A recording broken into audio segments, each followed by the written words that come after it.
Brajajanaranjana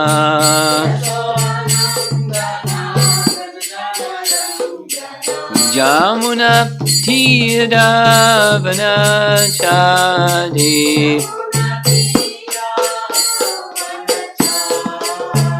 Jamuna Tiravanachari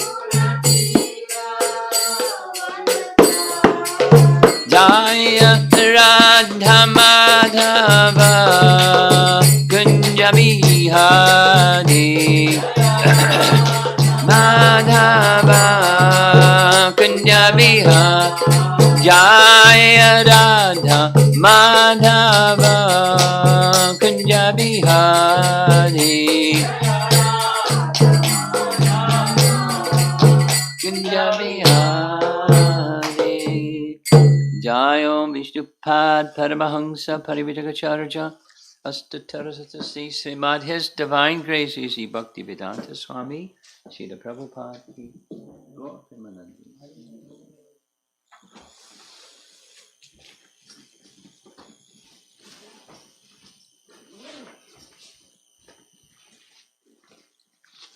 We're gradually making some progress through Brahma's prayers.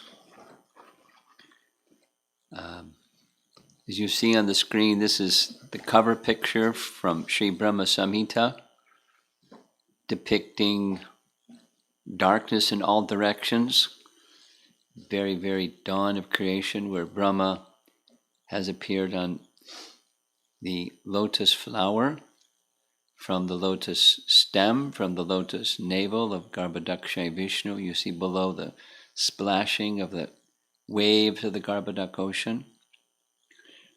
And of course there's Krishna playing his flute, and the flute song of Krishna goes into the ear of Brahma and comes out in the form of Kama Gayatri, upon which Brahma meditated and came to become well acquainted with the ocean of truth, and spoke Brahma Samhita, the prayers to Govinda.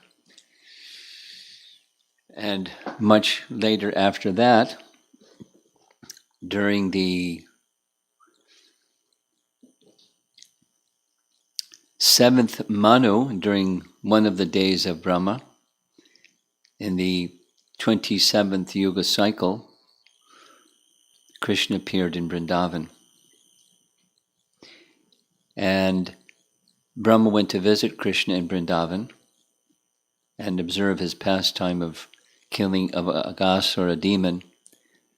And then he became curious to understand the limits of Krishna's mystic powers. He, of course, had mystic powers, Brahma, derived from Krishna, but what's the limit of Krishna's mystic powers? And so he devised a plan, and Krishna reciprocated and showed him his potencies are unlimited. Mystic power is unlimited. And then Brahma began his prayers, chapter 14. So we've covered up through verse number 29 of chapter 14. And now we're going to do a little review of 15 through 19. It's those of you that have been viewing this consecutively, you've seen it several times. This is probably the last time you'll see. It's just a summarization of those verses 15 through 19, 13 through 29. And what precedes 15 is 1 through 14. Brahma's glorification of the process of bhakti as the only means to understand Krishna, the unlimited, cannot be understood by Gyan process or by the yoga process, by meditation, but by bhakti alone. He then speaks of what he's understood about Krishna through the bhakti process, that Krishna is the source of all avatars, he's the source of all the universes. because he saw the Narayana forms and all the universes. That must have been quite something. He didn't just see the universal form, which is what Arjuna saw. And we know Arjuna's response was, please remove that form. That was the universal form of this universe. What Brahma saw was the universes, plural. Now, how can you see the universes? How can you see one universe? How can you see all? Anyway, it was mind-blowing. So he's appreciating that Krishna is the source of everything. And we're going to hear shortly Vishwanath Chakravarti Thakur's summary of those prayers, like speaking of bhakti, unmixed bhakti, bhakti mixed with gyan, and so forth and so on. It's hovering around the bhakti topic, but it's bhakti and its different features. And based on bhakti, within its different features, there's different realizations.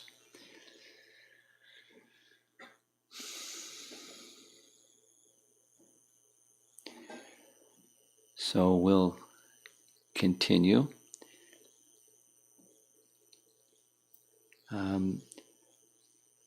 After recognizing the unlimited opulences of Krishna, he's now going to express in his prayers what the implication of that is, what the ramification of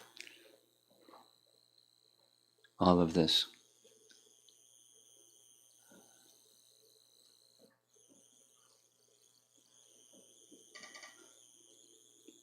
Uh-oh. Here we go.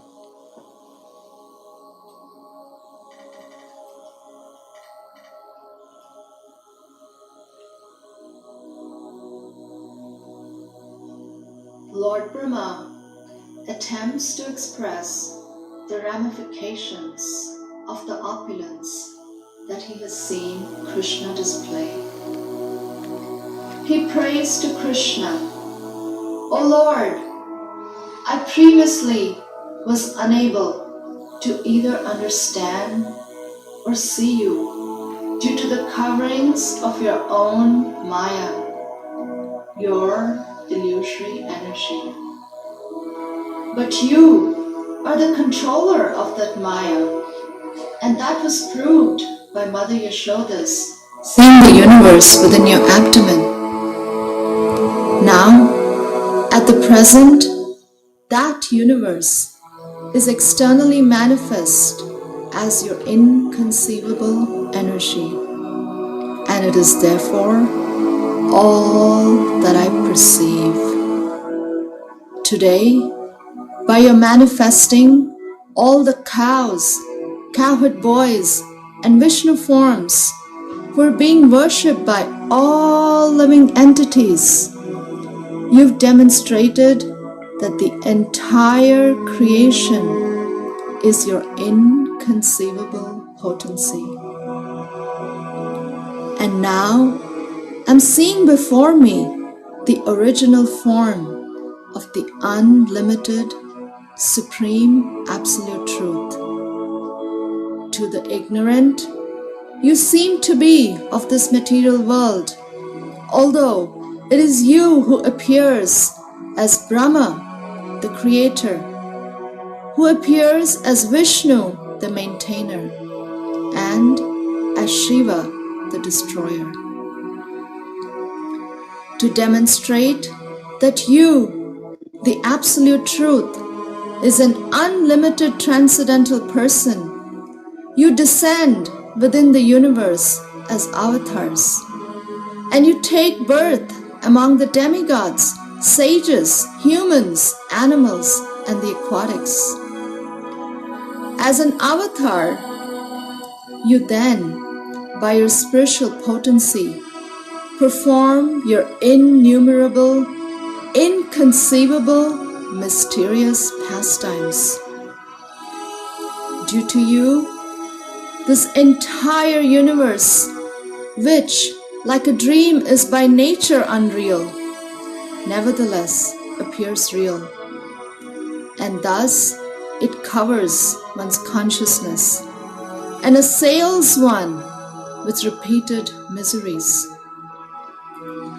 This universe appears real because it is manifested by the potency of illusion emanating from you, whose unlimited transcendental forms are full of eternal happiness and knowledge.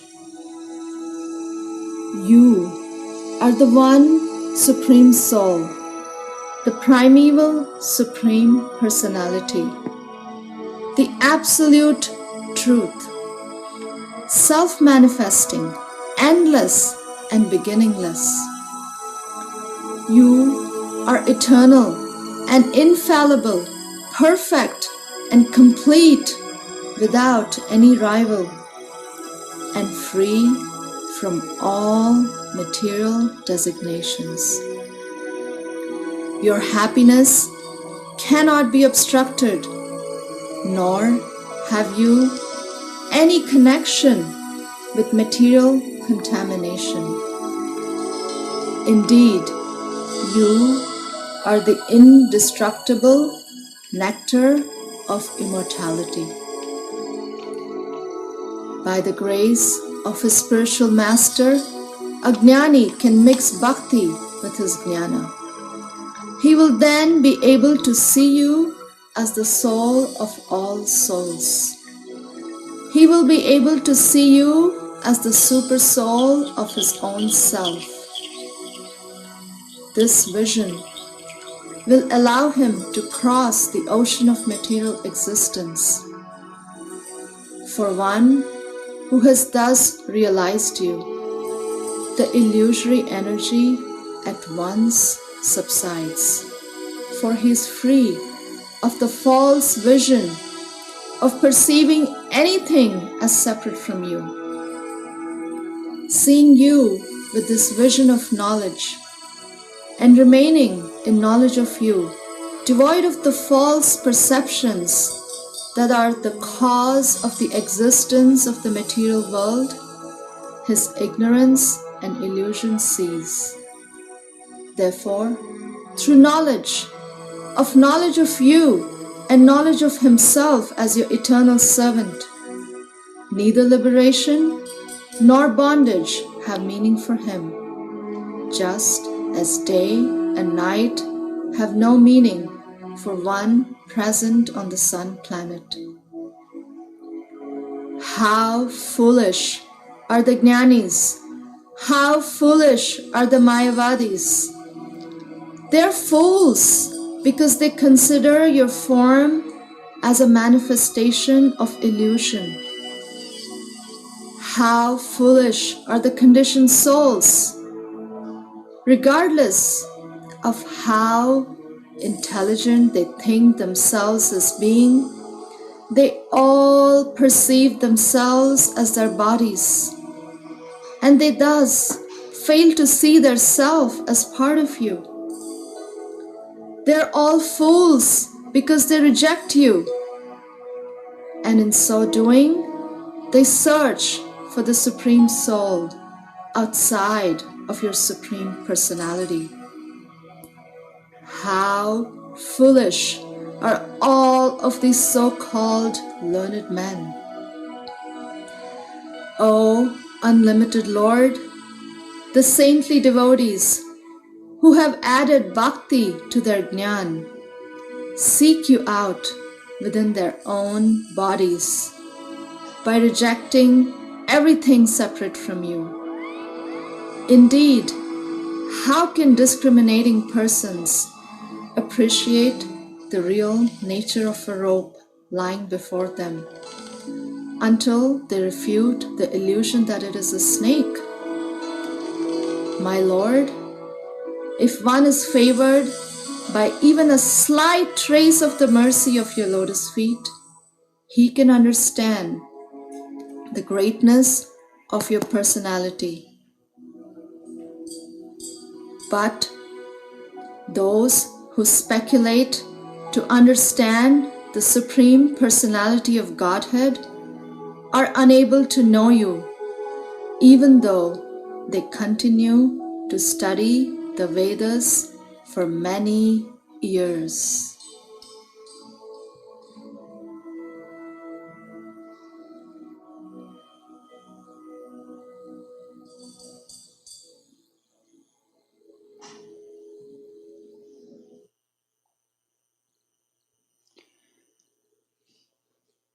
So, having gone through this several times, and then in the course of going through it, drilling down a little more deeply on the verses in between 15 and 29, it makes it very intelligible.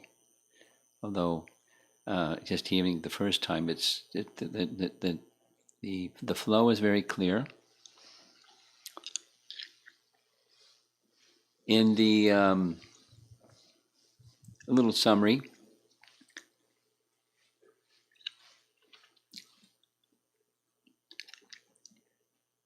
Before this section, Brahma declared Krishna is the supreme, he's the source of everything, he's even the source of Narayan. And then Krishna might say in response, well, really?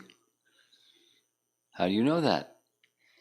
And in this verse, towards the end, this text 29, Atapi te deva padambujam dvaya prasada leshana grahita eva hi janati tattvam bhagavan mahimno nachanya ekopi chiram vichinvan. I've been speaking a lot during these evening classes about the Hare Krishna movie. Prabhupada quotes this verse in the Hare Krishna movie. Have you seen the Hare Krishna movie? See it again and again. It's available on YouTube now. Yeah. So it's an important verse. If one is favored by even a slight trace, lesha, of the mercy of your lotus feet, padam bhuja dvaya prasada,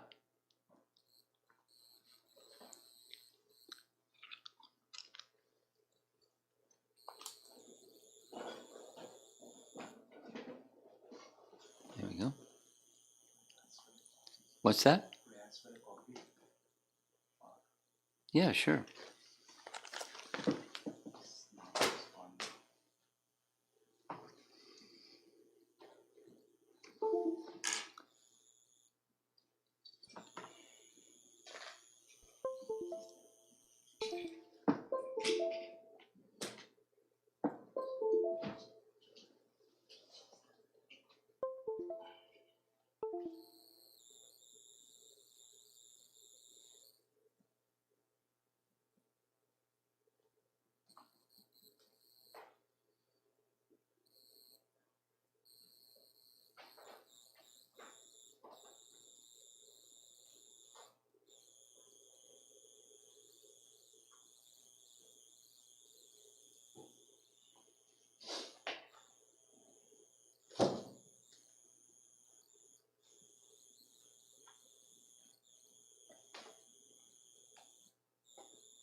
You already have it.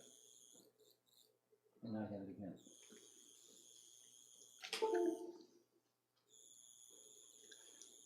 We're having a little technical jugglery here, but bear with us.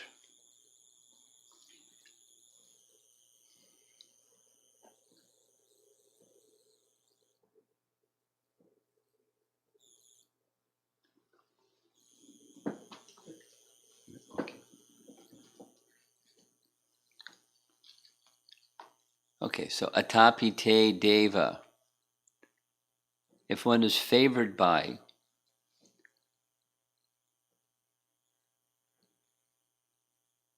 even a trace, a light trace of the mercy of your lotus feet, then even though those that are speculate can't know you, those who are connected with the lotus feet of the personality of Godhead, that's this bhakti emphasis, then one can understand, at least to a degree, the greatness of your personality. So that the topic has been from chapter 13. This is 14. Chapter 13, what's the limit of the opulences of the personality of Godhead, the mystic power of the personality of Godhead? What is the limit of your greatness? Well, it's unlimited. And with mercy, then one can begin to understand, but not by speculation. So now comes a transition verse, text 30. Krishna's heard Brahma's prayers, glorifying his unique position as the singularly important Supreme Personality of Godhead, the source of all other incarnations, the original form of the Lord. He's understood that. So now he's offering him a benediction. And he asks he's very smart. Buri Bhaga. He wants the fortune of just being eternally situated as a devotee, whatever situation Krishna may want to put him in. My dear Lord, I therefore pray to be so fortunate that in this life as Lord Brahma, or in another life, wherever I take birth, I may be counted as one of your devotees. I pray that wherever I may be, among the animal species even, I can engage in devotional service to your lotus feet. Now, this verse is a very nice expression. It's very similar to Lord Chaitanya Mahaprabhu's expression in Shikshastaka. Bhaktivinoda Thakur writes about this in his songs. You can make me a dog, but in the home of a devotee, so I can have the association of devotees. This is Brahma's way of saying. I'd like to read our Acharya's commentary. There's no purport in the Bhagavatam, but here's commentary. Vishwanath writes, O Brahma, crushed jewel of all knowers of sadhya and sadhana, what is your desire after describing Gyan and Bhakti in your prayers? Carefully consider and pray for the most valuable thing. In Brahma's reply, yes, I have discerned the most auspicious thing of all, Buddhi Bhaga. Whether I am born as Lord Brahma, or whether I'm born in a low species such as a deer, for many births, whatever birth I have, from the highest to lowest, I pray to take birth as one among your followers, whether advanced or neophyte.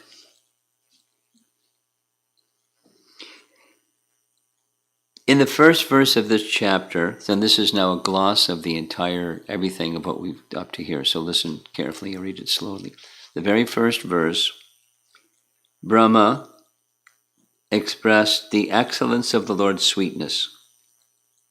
In the second and 13th verse, he praised the Lord's power, exhibiting a mixture of bhakti and gyan. In the third verse, that the Gyane Prayasam verse, he concludes that bhakti is superior. In the 8th verse, he shows the supremacy of pure or Kevala bhakti to Krishna. In 27 and 19th verses, he derides Kevala Gyan. In the 4th and 5th verses, Brahma shows the uselessness of Kevala Gyan and the success of Kevala Bhakti. 28 and 29, he discusses Gyan mixed with Bhakti. In verse 24, he discusses Shanta Bhakti. In the 13th verse, he discusses Dasya Bhakti. After this, starting with text 30, this one, from 31, Brahma, having fallen in an ocean of Krishna's sweetness, praises the devotees immersed in the raga of Vatsalya and other intimate relationships. This is the outline of Brahma's prayers.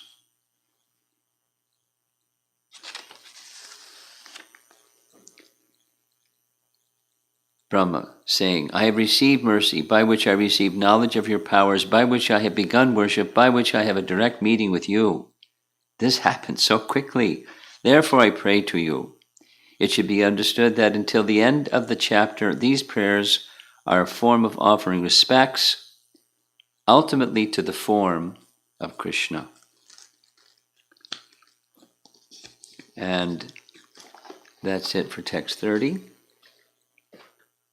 And now we're going to cover 3 more verses, 31, 2, and 3.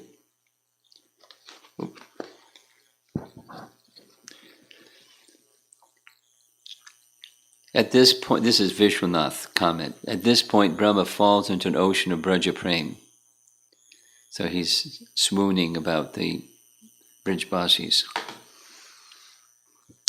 Oh, Almighty Lord, how greatly fortunate are the cows and ladies of Vrindavan, the nectar of whose breast milk you have happily drunk to your full satisfaction, taking the form of their calves and children. This is during that time that Brahma was gone, looking in the cave.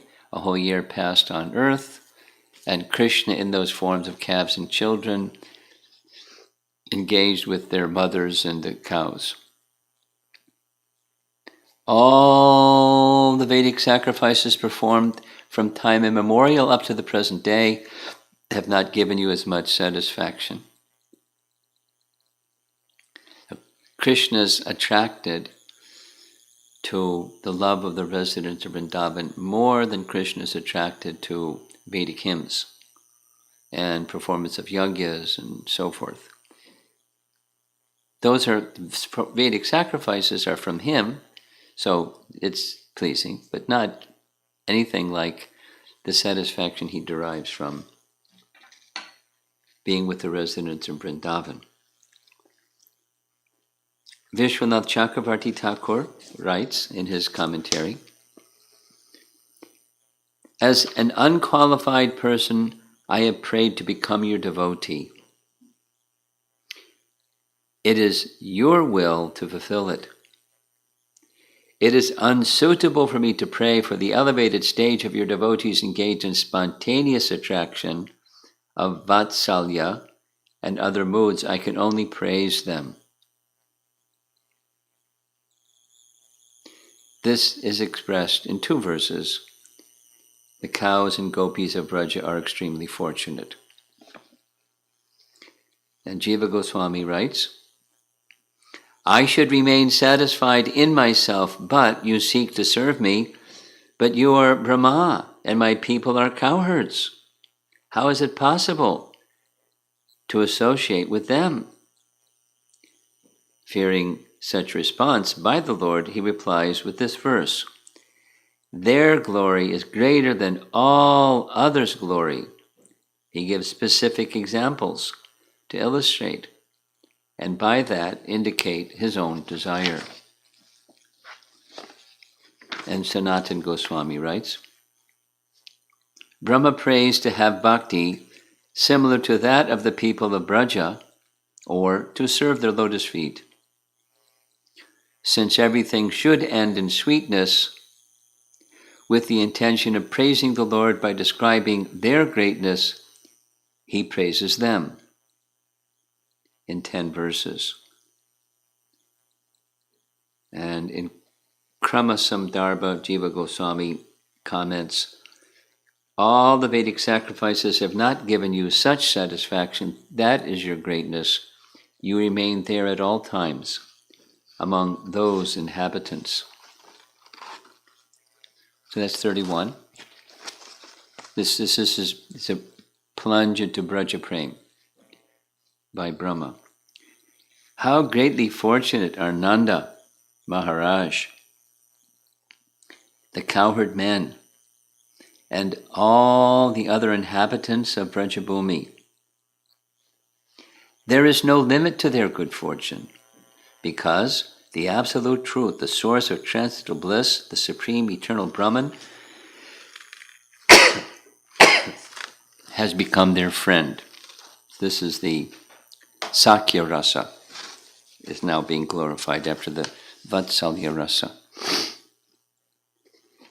Vishwanath comments, after praising the Brajavasis with Ragatmika Vatsalya Prem, Brahma, in praising those with Ragatmika Sakya Prem, praises all those relishing intimate relationships with the Lord. He repeats the phrase, Aho Bhagyam, twice, to indicate his extreme bliss and astonishment. And Jiva Goswami writes, the description of your glories in the spiritual parts of the Vedas is not actually suitable. Understanding that his glories are completely different, Brahma speaks in astonishment. And there's extensive commentary with all the Sanskrit terms in the verse here. Jiva Goswami writes, how fortunate are Nanda Maharaj, the cowherd man, and all the other inhabitants of Brajabhumi. There is no limit to their good fortune because Krishna gave them prema, which is the highest bliss, eternal and complete. And our final verse for this evening is 33, which reads, yet, even though the extent of good fortune of these residents of Vrindavan is inconceivable, we, 11 presiding deities of the various senses, headed by Lord Shiva, are also most fortunate, because the senses of these devotees of Vrindavan are the cups through which we repeatedly drink the nectarian, intoxicating beverage of the honey of your lotus feet. Now remember this, Atapi Devi Padam Bhajam Haro. So he's saying when it gets even a little, now he's expressing his glorification of the Brijbasis, who by their spiritual senses, he and the other presiding deities of the senses are able to experience the nectar of Krishna's feet. So it's there's interesting commentary, and tomorrow evening I'm going to go for a deeper plunge in this one verse, just this one verse, discussing Virat Rupa and Sankhya philosophy, and because it's the 11 presiding deities of the senses. Where does that come from? So here's Vishwanath Chakravarti Thakur. Brahma's saying, the inhabitants of Braja have also made us fortunate. That is the intention of this verse. What to speak of their great fortune? We have also become fortunate. Who can describe it? We, the 11 deities in charge of their senses, headed by Lord Shiva, have become most fortunate, for their senses were the drinkers of Krishna's sweetness. But their senses have tasted the extreme sweetness of the delicious intoxicant of the sound of Krishna's ankle bells on his lotus feet. In this way, he expresses his determination to hear, touch, see, taste, smell, sing about, and massage the Lord.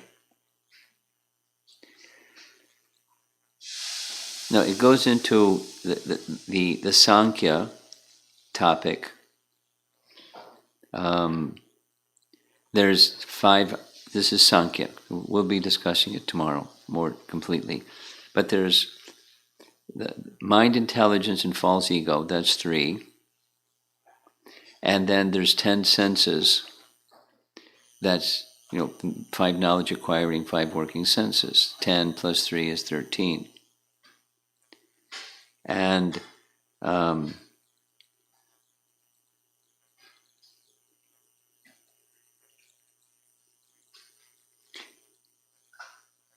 two are eliminated, the logic is the anus and genital are not counted amongst them, so he's saying 11 because of their lowly nature. So there's 11, or vulgar is the word used. We 11 sense devatas are experiencing Krishna's sweetness through the 11 senses of the inhabitants of Braja. Here's an explanation. Here's something that should be considered. It's a little delicate, so listen carefully. The sun, moon, devatas, men, animals, and all other entities of the spiritual world are Satchit Ananda. The material sun, moon, devatas, and are imitations of the spiritual counterparts. The devatas of the material realm are especially empowered agents of the devatas of the spiritual realm. And not a concept that we're normally hearing about, but it's being expressed. The material senses cannot act alone. Only by the devata's power can the senses experience material objects. We'll be discussing this tomorrow.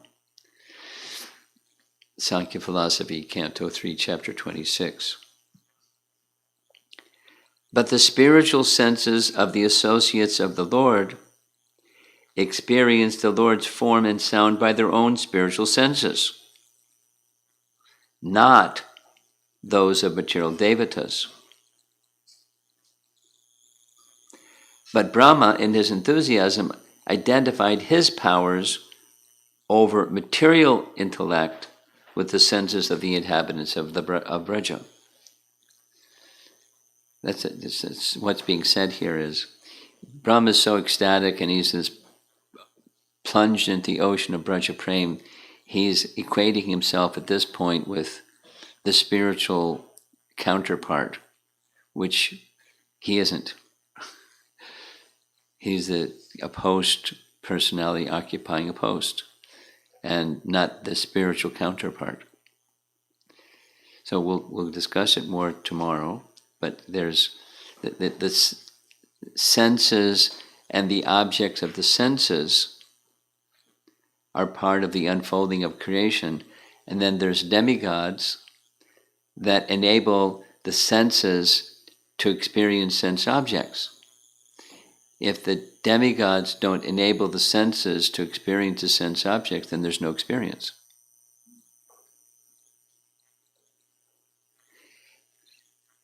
It goes one step further, and that is the demigods can't do their thing without the empowerment of the Supreme. But given the empowerment of the Supreme, demigods are necessary for senses to experience sense objects. But in the case of the Brijbasis, they have spiritual bodies. So they don't require devatas. So the devatas feel themselves fortunate because of the spiritual senses of the Brijbasis. The Brijbasis give them a password, and they can access the experience of the Brijbasis, experiencing the eyes and ears and nose and through their senses, the lotus feet of the personality of Godhead. Because I, Brahma, don't have the capacity that they have. But they're very kind. They're experiencing bliss, and they're sharing that bliss with us by allowing us to experience what they're experiencing.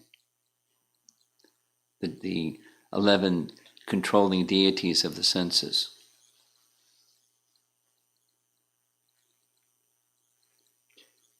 Furthermore, the material senses experience the enjoyment of the objects of the material world, and the sense devatas, being enablers of the senses, do not enjoy. So supposing you're a worldly person, and you can't blink your eyelid without a demigod sanctioning that, but the demigods aren't experiencing eye blinking, they just give permission. or they have the power to consent.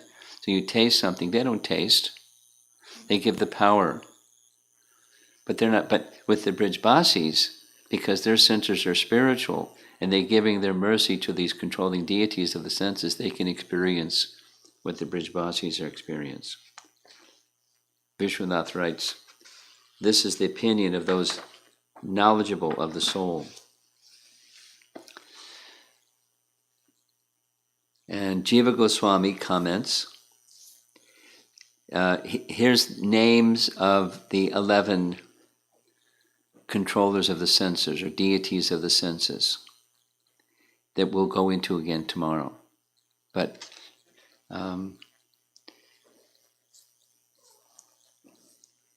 Brahma, Shiva, Chandra, the directions, Vayu, Surya, Varuna, Ashvinis, Agni, Indra, Upendra. These are listed in Canto 3, Chapter 26, which we're going to discuss more tomorrow. Thus, the Devatas mentioned are 11. The deity of the feet, Upendra, is a Ashesh avatar. We are accustomed to say Shakti-Avesh avatar, of the Lord's supporting Shakti. This is a special Devata, according to some. Now, he's not listed. Upendra is listed in the Bhagavatam and listed here by Jiva Goswami. But anyway, special amongst the 11. Without the deity of Chitta, Vasudeva, that's the mind or consciousness, the rest were not able to act according to the 3rd canto. And we'll go into this tomorrow. Vasudeva also derives happiness in proximity to Krishna. Like Vasudeva appears in the mind that's in the Vasudeva state. We discussed this previous section. Because the cowherds are eternal spiritual entities of the Lord, it would be impossible for the Devatas with material bodies to act as their sense deities. However, Brahma speaks by identifying himself and the other Devatas with the eternal Devatas situated around the Lord in the spiritual sky. Now, what does that mean? We discussed this earlier. Chapter 13, what Brahma saw was this. The darshan in chapter 13, he saw all these things in their spiritual forms. And Canto 2, Chapter 9, Brahma saw the same thing with spiritual vision of the Supreme Lord surrounded by all these things in their spiritual form. There's a spiritual counterpart. We don't hear a lot about it. There's a spiritual counterpart to all these things, including the Devatas and the objects of the senses. And the elements of Sankhya philosophy. There's a spiritual counterpart to what's part of the creation that's not spiritual. It's manifest and then withdrawn. But there's spiritual counterparts.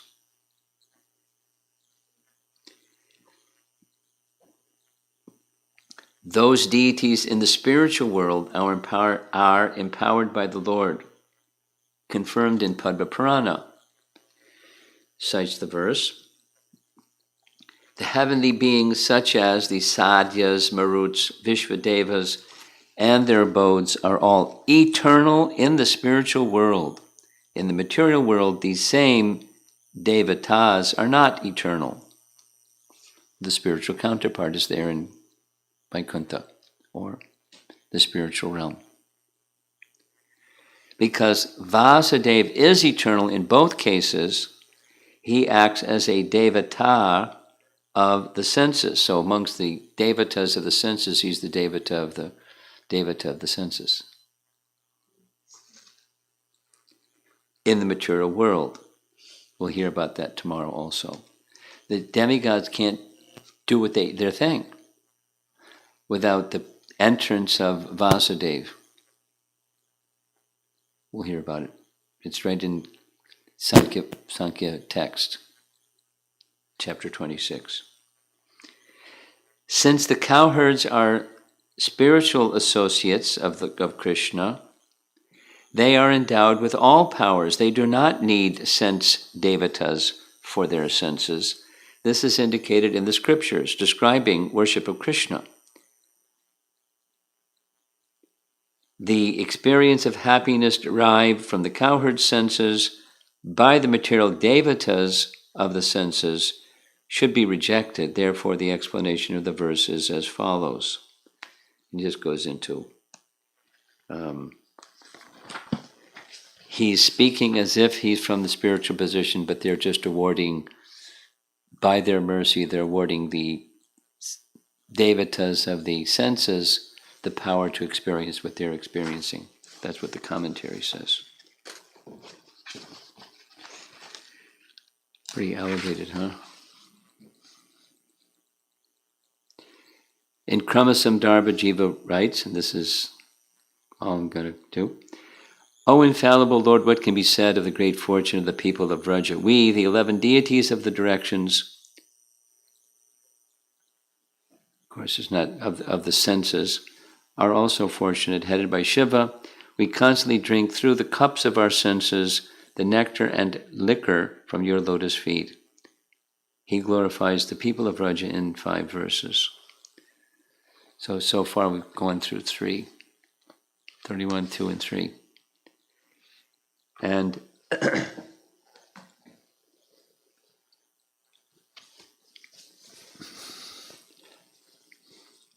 Brahma's position amongst the created beings is now becoming a little more clear. I mean, we commonly just ask, kids in our Sunday school, when you hear about Brahma, what do you know? What do you think of? One little boy said he has a lotus flower, and he has chanting beads, and he has the Vedas. He has 4 heads. He appears on a lotus flower. He's the direct-born son of Garbhodakshay Vishnu, who is the head of our sampradaya. He originally receives all transcendental knowledge. He's the grandfather of all living entities. And these are things that we know in the worldly sense. But here is, the otherworldly sense.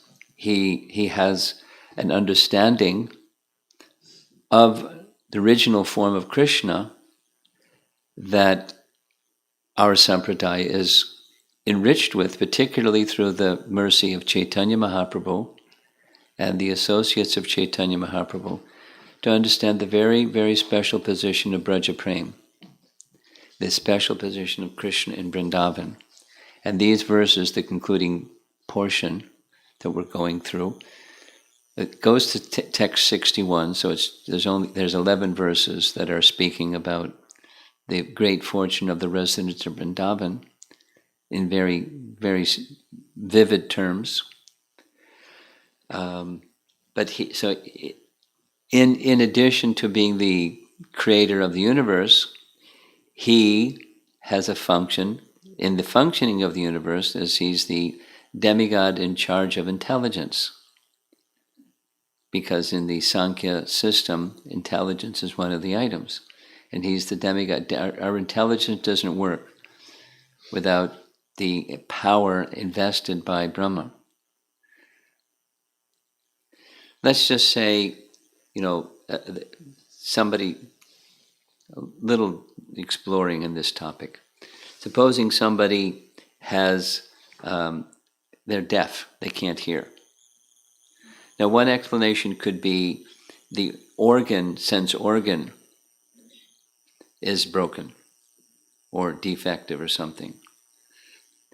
One idea might be put in another organ, put in another eyeball, put in another nose or something. Another picture, the Sankhya picture, is the power of the sense has been withdrawn.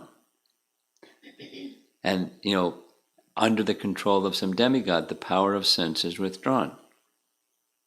Or the power of sight is withdrawn. The eyeball may be just fine. No, it could be the other way. It could be like a machine part. If your alternator is bad, you just take the alternator out, put another alternator, and zoom, off you go. The headlight is broken, so you put another headlight in, and so off you go. You can now have light. But the Sankhya system allows for yet another, besides, the sense organ is now broken or defective.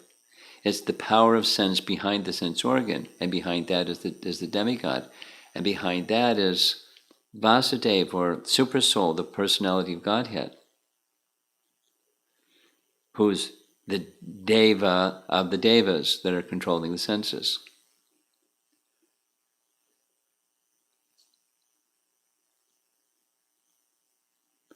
It's a very different picture. And then that's, for conditioned souls, so demigods have that function.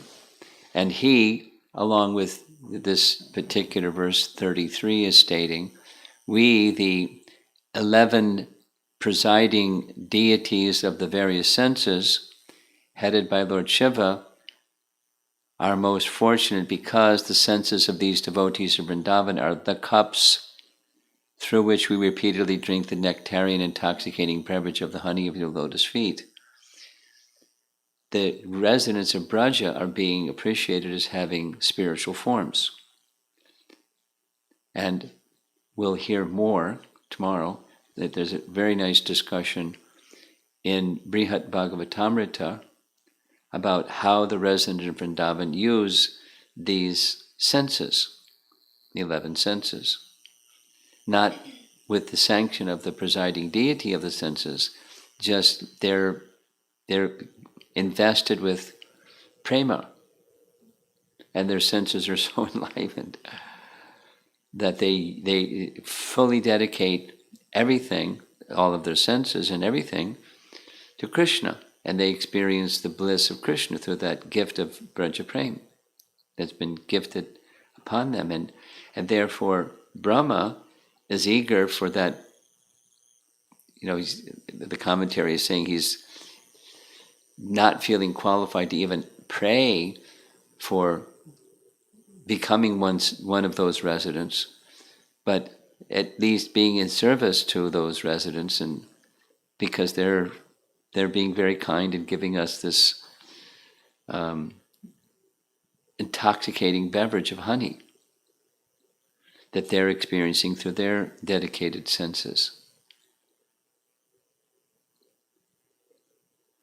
It's a very, very special feature, the residents of Vrindavan.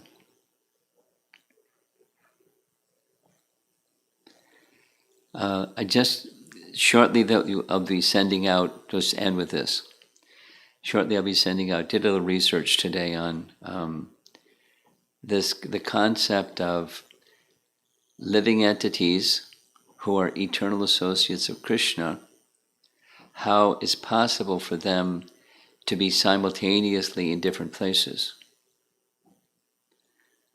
And it comes up in when Gopakumar goes to Dwarka, he's really surprised because there's Narada.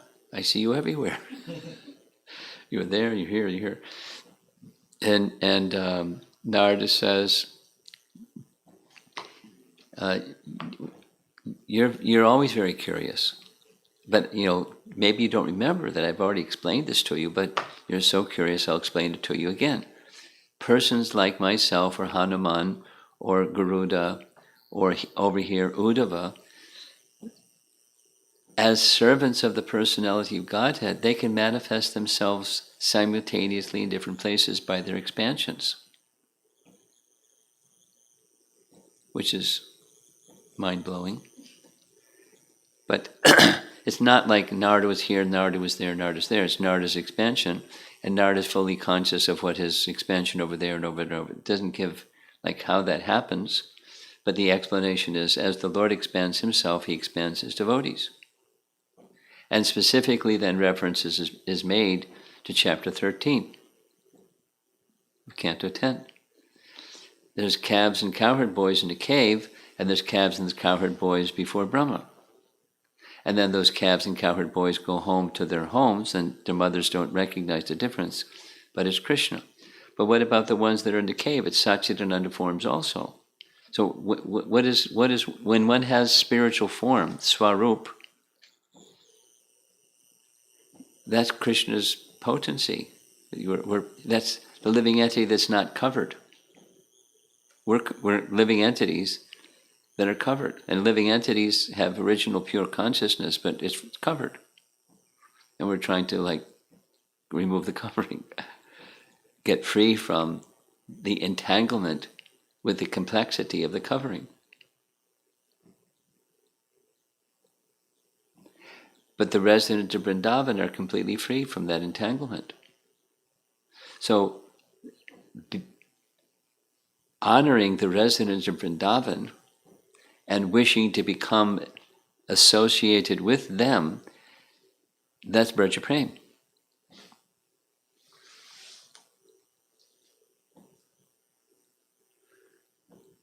And that's what's being revealed by Brahma. And so he's not feeling qualified. And that's something that the Gopakumar has reached Dwarka, and he's satisfied but not satisfied because it's not Madan Gopal. So Narada and Uddhava decide, let's sit him down, get him ready, because he has this nature that he wants to be with Madan Gopal. And it's just natural for him. And you and I, Narada and Uddhava, we don't have the qualification that he has. Although he's a little boy, cowherd boy, we are learned and this and that, but we don't have the qualification that he has. And that qualification primarily is this natural attraction for Madan Gopal in the mood of Braja. Although he's recognizing Krishna in Dwarka and Narayan in Vaikuntha and Ram in Ayodhya, he's feeling bliss, but it's just not, the natural fulfillment isn't there. And so in the commentary we're getting this Ragatmika Vatsalya Prem, personalities, and Ragatmika Sakya Prem, and we're being introduced to associates of Krishna in the spiritual world and how fortunate they are. And we've become fortunate because of their good fortune. Shiva, Brahma, and the other 9 presiding deities of the various, how significant of a post is that? But they're made fortunate by the residents of Vrindavan.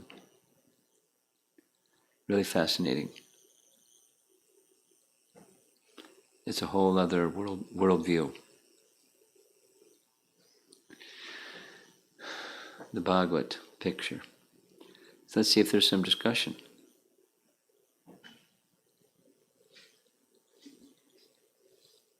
Anything? Look like you have something. As you said, it's completely different world, very difficult to comprehend. But one question I had where you said the intelligence, Devata, Brahma.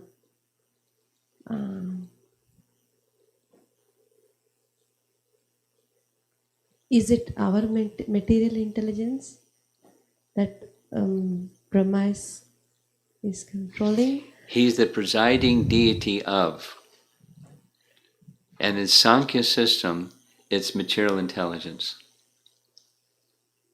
He's not the presiding deity of spiritual intelligence.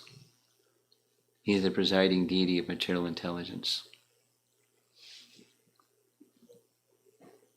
Then how is the super soul and this intelligence? It comes direct. There's no indirect, it's direct.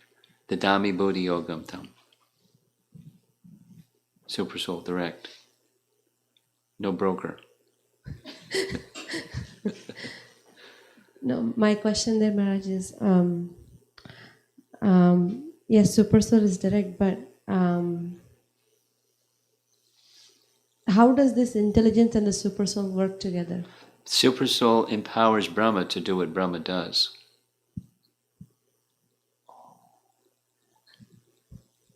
And one of the things that Brahma does is he's the presiding deity of that sense, intelligence. And the other senses and the other, the other 10 senses. Okay? He's in charge. He's the Deva of the Devas. He's the Devata of the Devatas who are in charge of the senses. He's Parameshwara of the Ishwaras. Thank you. Okay. Yeah. Continuing my next question. So when Krishna imparted the knowledge to Brahma, Yeah. he imparted the spiritual knowledge. Yes, he did. So when Brahma is the preceding deity of material intelligence. Well, that was one of, he had, there's several functions. Okay. He's in charge of the creation mode. He's in charge of material intelligence. He's presiding deity of that sense. He's the, so he's the giver of the Vedas. He's an important person. He's the forefather of all living entities. He's got a lot of functions. He's got a lot of hats. So should I think that because Krishna imparted the spiritual intelligence, he has that capacity to be Yes. the presiding deity of these things? Well, Is it? It's more than that. Yes, and more than that. Because there may be persons that have spiritual intelligence, but their function is not the function of controlling one of the senses. It's another empowerment in addition to a spiritual intelligence. Say it the other way around. In order to be controller of the senses, you have to have spiritual intelligence. But you may have spiritual intelligence, you're not a controller of the senses. Follow? Yeah. Okay? You need to have spiritual intelligence To do what he's doing. But all of those that have spiritual intelligence, they don't have the same function. Yeah, So it's an additional empowerment that Krishna has given him. And he was given other empowerments too. Be in charge of creating a universe. Gosh. Of course, it requires intelligence. But not that people all have intelligence. Go build universes.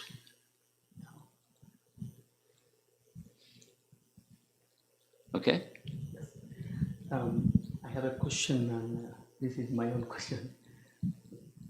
I was when you put the first slide where Brahma, Krishna is saying that now you are my devotee. What is your desire? Yeah. So I was stuck there. Uh-oh. I heard Maharaj so many times that when we become pure devotees, that person, the devotee is always in harmony with Lord. He doesn't have any Material desires. desire. No material desire. No material. No material desire. So here, Krishna is asking Brahma, what is your material desire? No. Spiritual. What is any desire? What do you desire? And he said, no material desire, please. I only want the spiritual one. Okay, so desire is concomitant with the soul. Prabhupada would speak like this. We're not dead stones. Dead stones don't have desire. We don't say desire less. No desire. Become a stone. Desire in relation to Krishna. That's the bhakti position. That's the Vaikuntha position. That's the spiritual alive position. I was thinking Krishna is again alluring the devotee. What is your desire? Well, he's checking him out. Yeah, that's why Krishna does that. Well, why not? He's doing it. Desires. He's doing it right now. Right now. What do you want? Oh. Well, I got these desires and those desires. Okay. I mean, you have children, so what do you want? And they don't want to play mridanga. Okay. Right? So as you do, Krishna does. Or as Krishna does, you do. He doesn't interfere. he knows what we want. And, he may not permit. Just checking. Yeah, he may say, I'm sorry, you can't go. It's a coronavirus. No, you can't go out with your buddies. But, there's some things you draw some lines. So Krishna draws some lines. Sorry, you're not eligible for becoming a millionaire. You're eligible for what you're eligible for. So there's boundaries, not unfettered. Your desires in Krishna is just a cornucopia that meant you fulfill your order supply. But even in the present moment, what would you like? I see consistency in Krishna asking this question to devotee. Even Chaitanya Mahaprabhu was, I don't want anything. Tell me what you want. Tell me what you want. He is forcing. So I see very consistency in Krishna to find out what this devotee wants. Well, Krishna knows he just wants you to be honest with him and honest with yourself. So Brahma, he knows what Brahma wants. He just wants to be his devotee, so he says it. It's very sweet. Yeah, it is. It is. It's very personal. Very personal. And part of what he's feeling, we heard, he doesn't feel qualified to say, I want to become a Brijbasi. He doesn't feel qualified to ask that. But let me serve them. Let me glorify them. Let me be a devotee that's glorifying the devotees. I think I'd like to do that. Okay. You're eligible for that one. Okay. Thank you, Maharaj. Hare Krishna.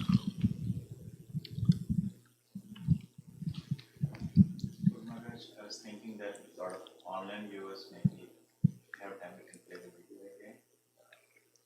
There's not a lot of questions? Only one or two. Let's see. Go ahead.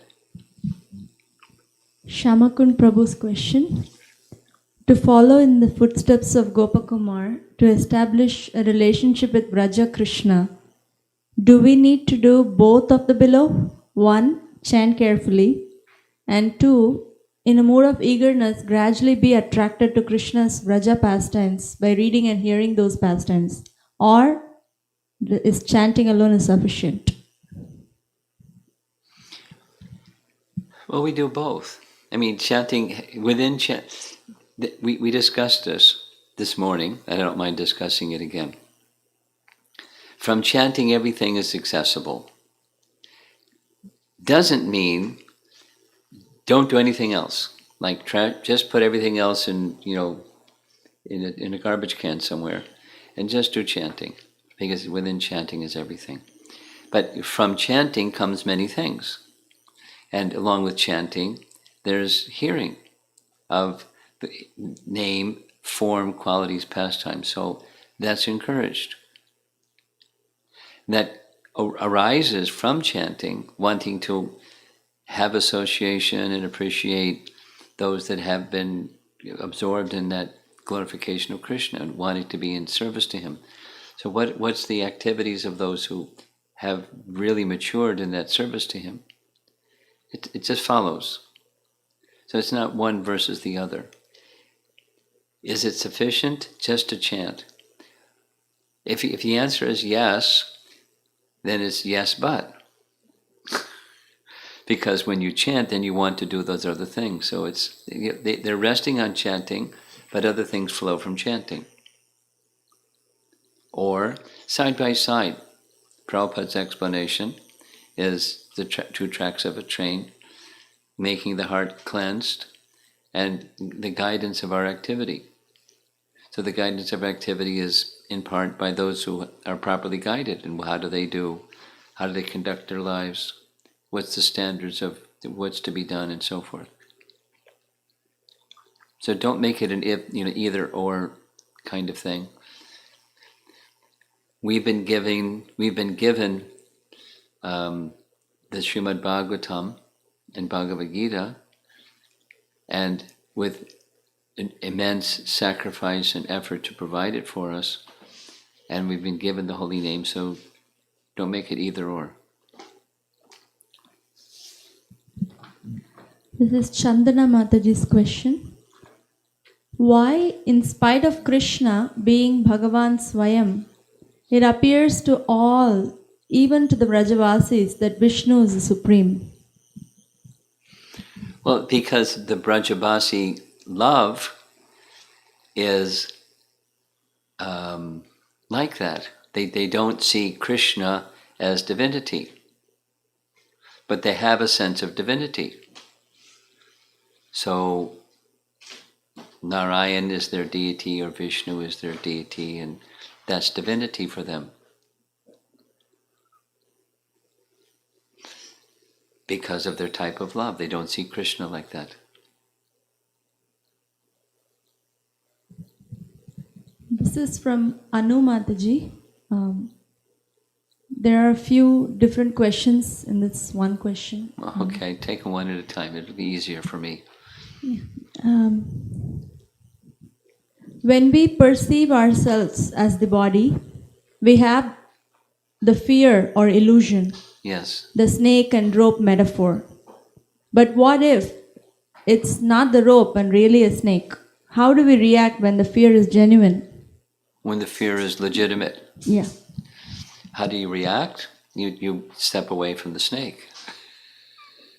You take precaution.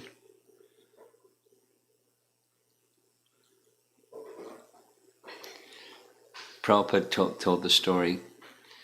Once at the headquarters of Bhaktisiddhanta, Prabhupada happened to be visiting one time, and there was a lot of Bengali noise over there because there was a cobra making a lot of noise, and Bhaktisiddhanta came to the veranda of his residence and saw what they were doing and found out it was a cobra, and he said, "Kill it.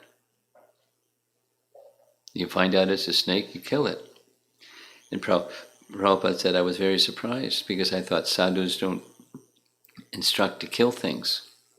So he was a little privately confused and disturbed until he read from Srimad Bhagavatam when Prahlad Maharaj speaks that saintly people, they derive contentment when a scorpion or poisonous serpent is killed.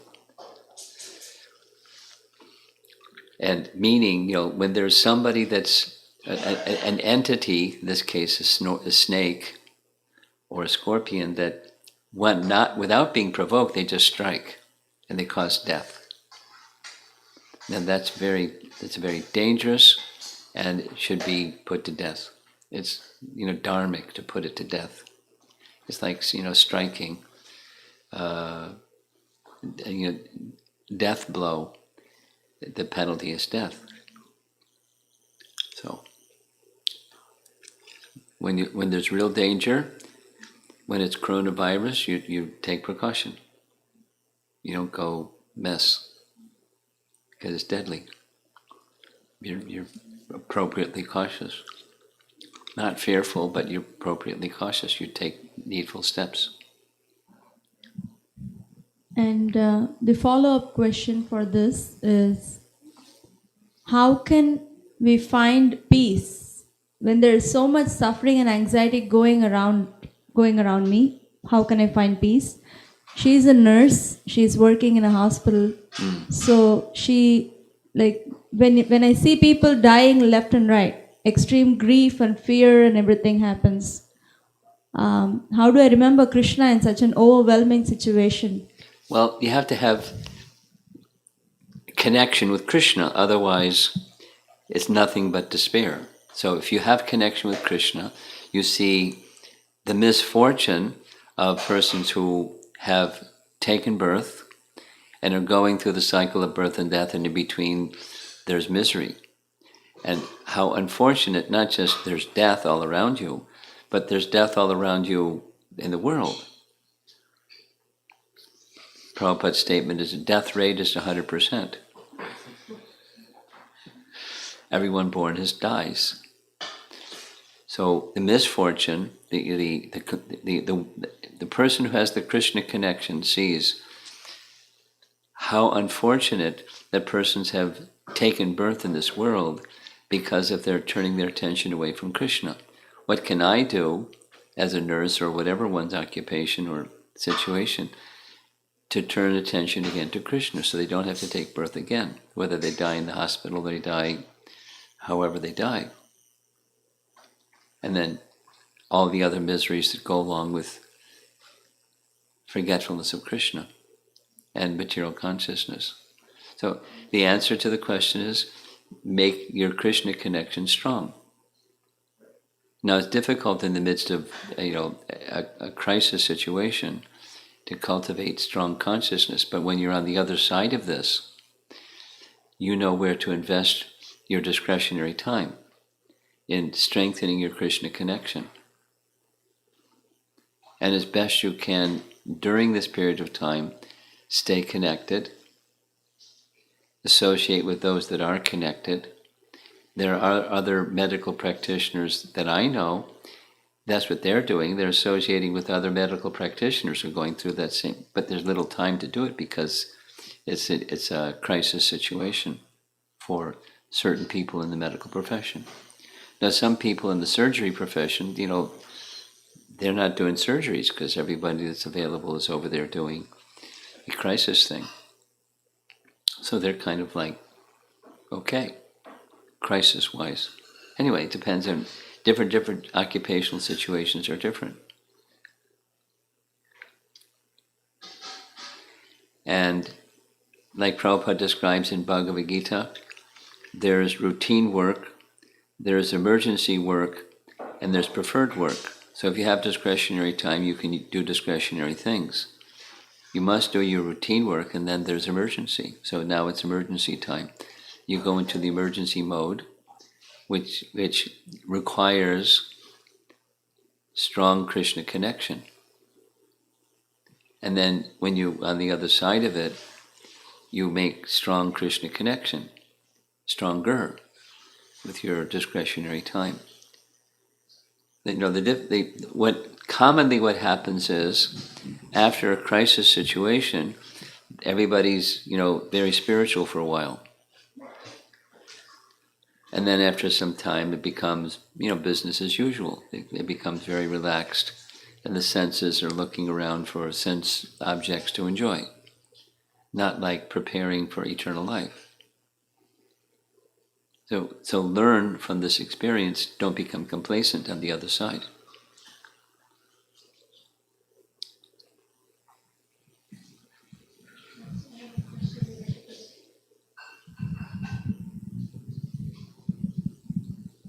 Maharaj, I'm not talking about Corona, but in general, when you watch the world around, there is a lot of suffering. A lot of suffering. A lot of suffering going on.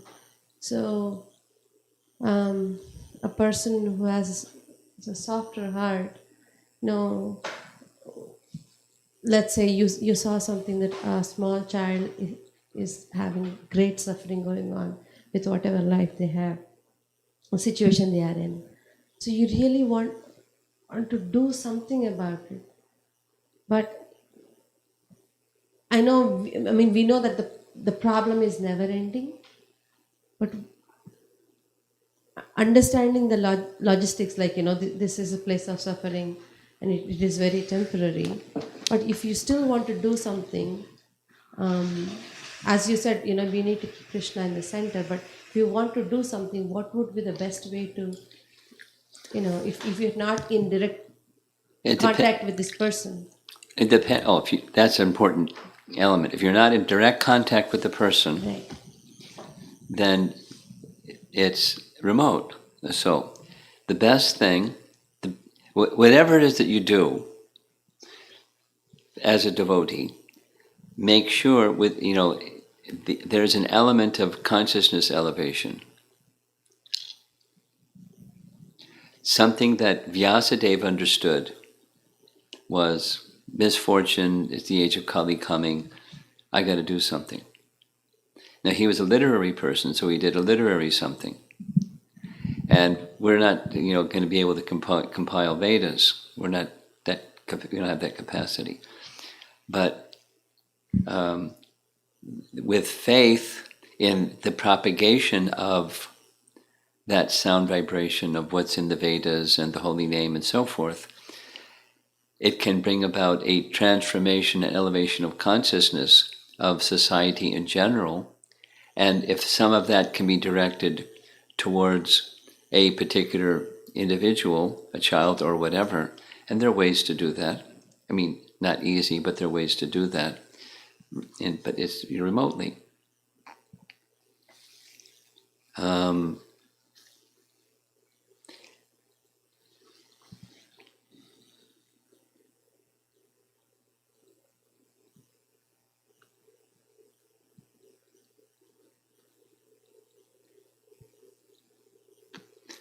So a particular situation that's you may be meditating upon, or someone you may come across your life next week, next month, how to do something about the misfortune the people are in, or a particular person that's in, and it's remote.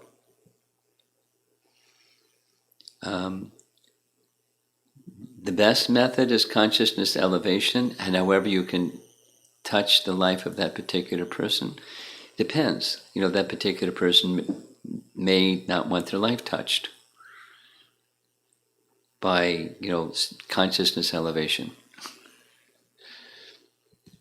They're looking for a material solution, and if people don't, anyway, so it's not easy. When consciousness is low, even a material solution is provided, it doesn't necessarily make the suffering go away. Or, it's not enough, I want more, or something like that.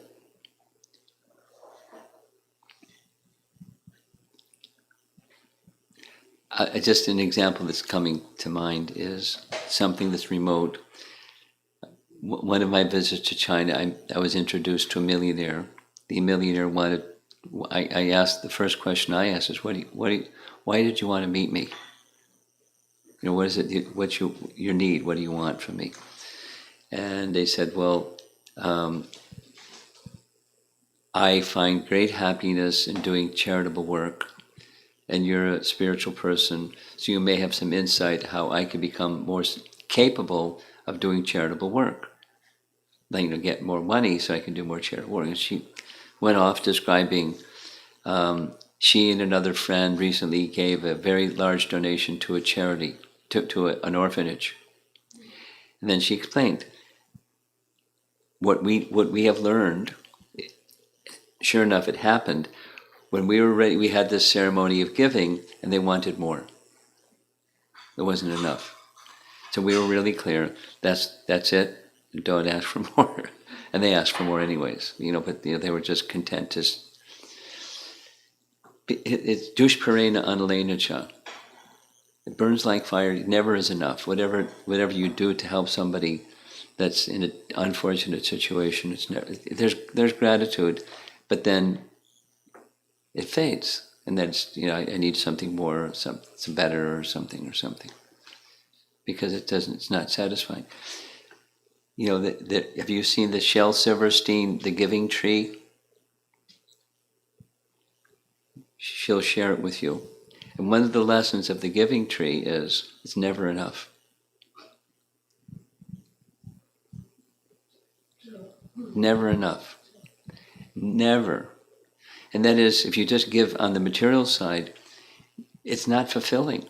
You haven't done your job if you're just giving on the material side. The intent can be, super fantastic, caring, sacrificing, giving, etc.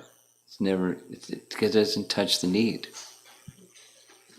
And you're gifted as a devotee that you understand that behind that misfortune, there's something that's just like, well, it's their karma.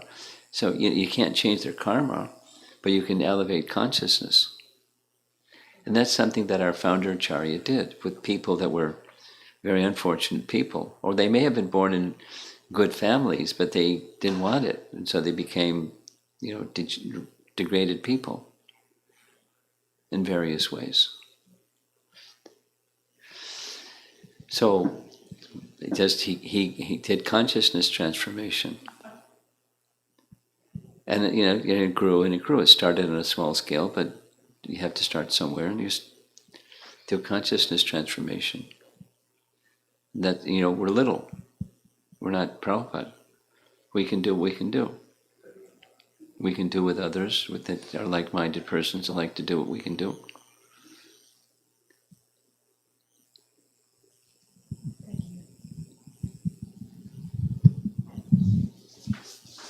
Visalaksha Prabhu's question. What are the effective and natural ways to engage the intelligence in the process of bhakti at the midst of turbulent mind?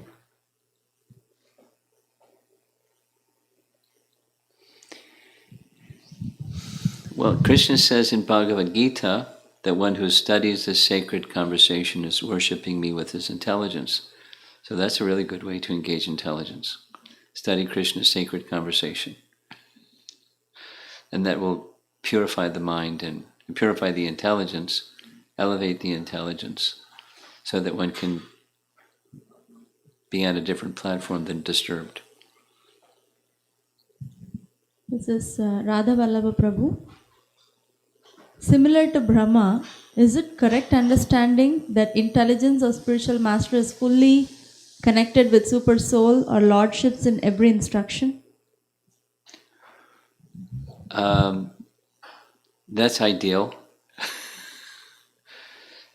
And that's the ideal situation. And supposing one has a spiritual master that's not an Uttama Adhikari, but is a strict follower of the Uttama Adhikari, and then Krishna from within, if the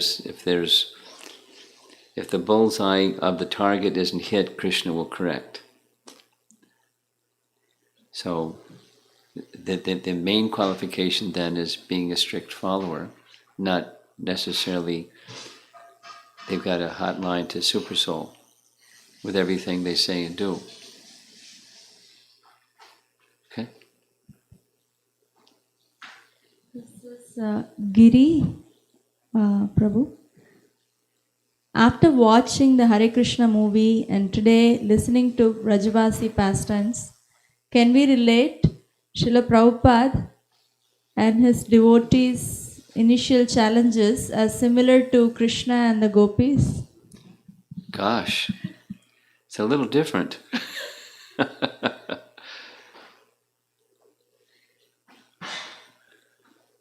Gopis are on another platform than, the initial difficulties of the Hare Krishna movement that Prabhupada faced. But, with further purification, sure.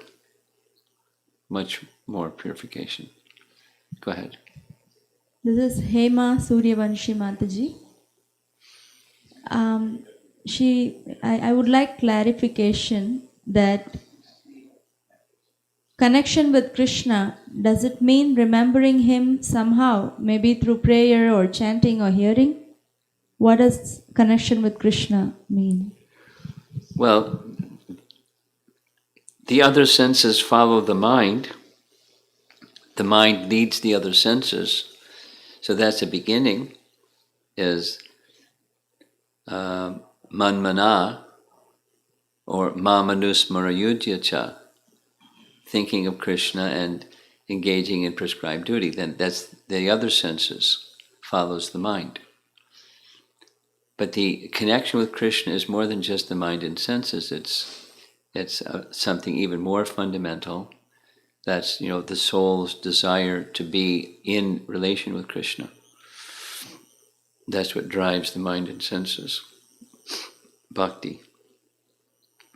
So connection is from the heart, or the hankering of the soul to be in relationship with Krishna.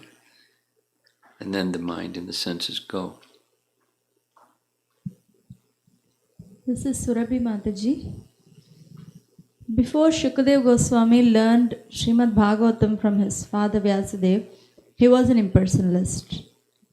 Before 4 Kumaras smelled the fragrance of Tulsi offered to the lotus feet of Lord Narayana, they were also impersonalists. So my question is... Who was the second one? Kumaras. Kumaras, okay. So my question is that what's the difference between impersonal conception of Shukadeva Goswami and that of 4 Kumaras? had before, and that of the Mayavadis now. Okay. Just a little editing of Surabhi's words. The two were not Mayavadis or impersonalists, they were Brahmavadis. The distinction is they had realization of Brahman.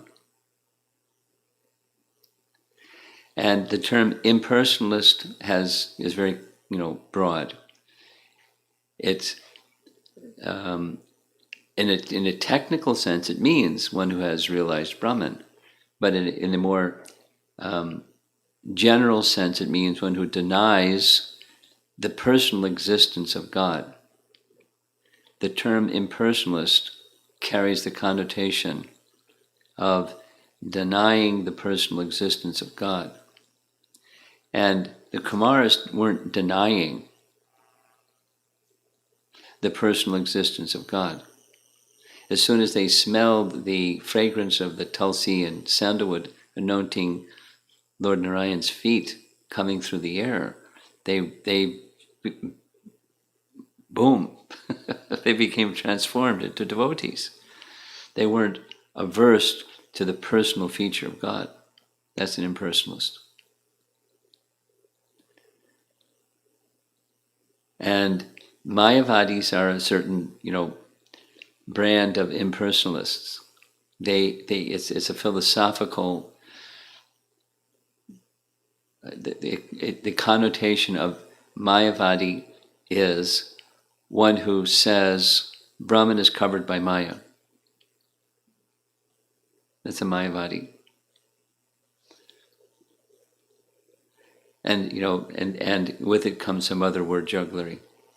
There's no such thing as of living entity or Paramatma. There's no Jiva, there's no Paramatma. All there is Brahman. It's philosophical. It's word jugglery. There's no distinction Jiva Paramatma or Jiva Bhagavan. It's just Brahman. And what's anything else is just Brahman is covered, and Brahman is covered as illusion. So all there is Brahman. It's just like a philosophical, round and around, word jugglery. So the terms have different connotations. So one should use the terms carefully. Now the difference between what the four Kumaras and Shukadev Goswami had as realization, there's no information. Are there distinctions between one who realizes Brahman and another who realizes Brahman? That's an interesting question that I've never heard any discussion about. But they had realization of Brahman, the Brahman feature of the Supreme. And as soon as there was contact with the Bhagavan feature of the Supreme, they were enthusiastic. They were immediately bhaktas. Immediately. No long, well, let me think it over. Immediately. And impersonalist has its connotation and Mayavadi has its connotation.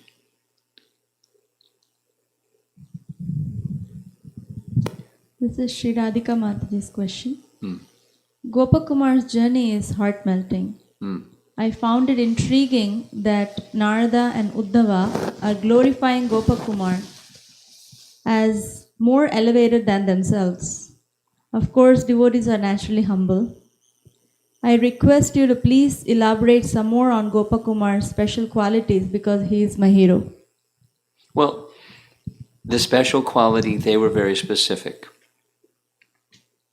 It's been in the discussions about Govardhan, or the Brijbasi, the special position of the Brijbasis is they have the word that's used in the English translation is they have a natural affection for Krishna. Or in Gopakumar's, a natural affection for Madan Gopal. There's a particular name of Krishna in Vrindavan, Madan Gopal. So it's just natural, and it's unstoppable. It's insurmountable. ubiquitous. That's the special feature of Gopakumar, that Uddhava and Narada say, we appreciate those that have that, but we don't have that. Like Gopakumar has it. So in fact, that's an exalted feature that they're not yet eligible for. Now we know that Uddhava had the desire to get dust from the feet of the gopis, but he felt they would be too shy and embarrassed if he asked for dust from their feet, so he underwent austerities to become a blade of grass to take birth in Vrindavan, so the dust from the feet of the gopis would fall upon his grass body, and he would be benedicted by dust from their feet. It was how much he, Uddhava, exalted Uddhava, was appreciating the gopis, wishing to become a dust piece, a blade of grass. So the specialness, uniqueness of Gopakumar is like the resident of Vrindavan. He was a resident of Vrindavan in consciousness. So we discussed this more than once in that morning section about the residents of Vrindavan, and that is, Rupa Goswami gives us a path, the path to become filled with Braja Prem, like the residents of Vrindavan and like Gopakumar. It's right in Nectar Devotion.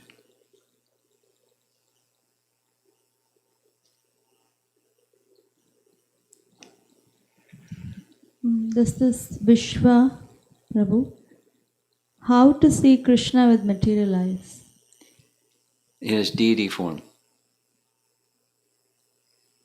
And then so you may become purified to see him with spiritual eyes.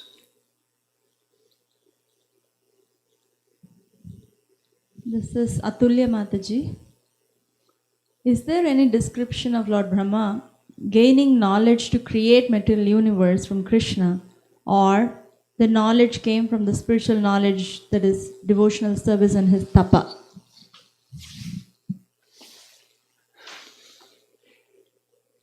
There's not any detailed description of his getting the knowledge how to create the universe.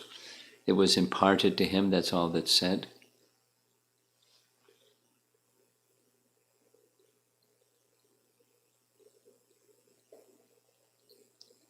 In Canto 2, Chapter 9, I think it's verse 32, Vishnu says to Brahma, you will understand everything.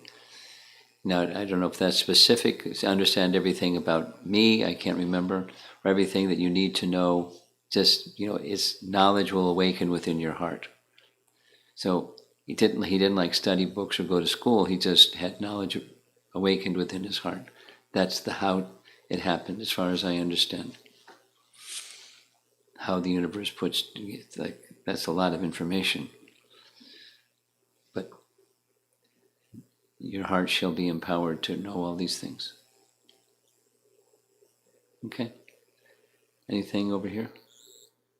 Anything else? I can extend that question, Maharaj.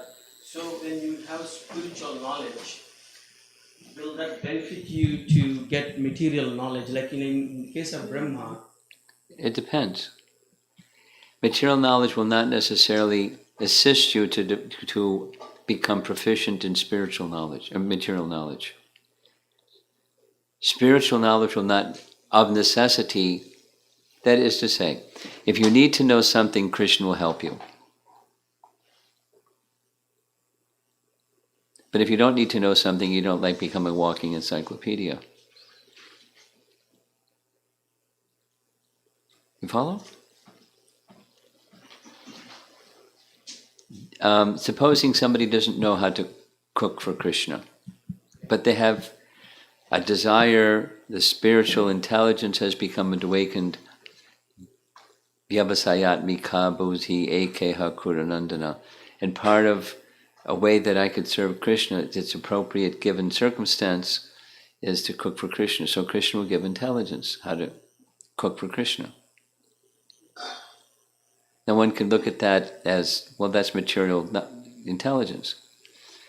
But one can also look at it as spiritual intelligence, because the gopis cook for Krishna. They don't have material intelligence. So it's, you know, it's more the mood of the service. You know, kids like to play music and kirtan. So it takes some practice to learn how to become proficient in mridanga playing and harmonium playing and singing nicely and even keeping rhythm with kartals.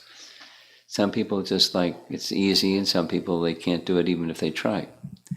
But the ability can come from Krishna. Right? So for service, my main response is, in service to Krishna, then Krishna can give intelligence to do anything.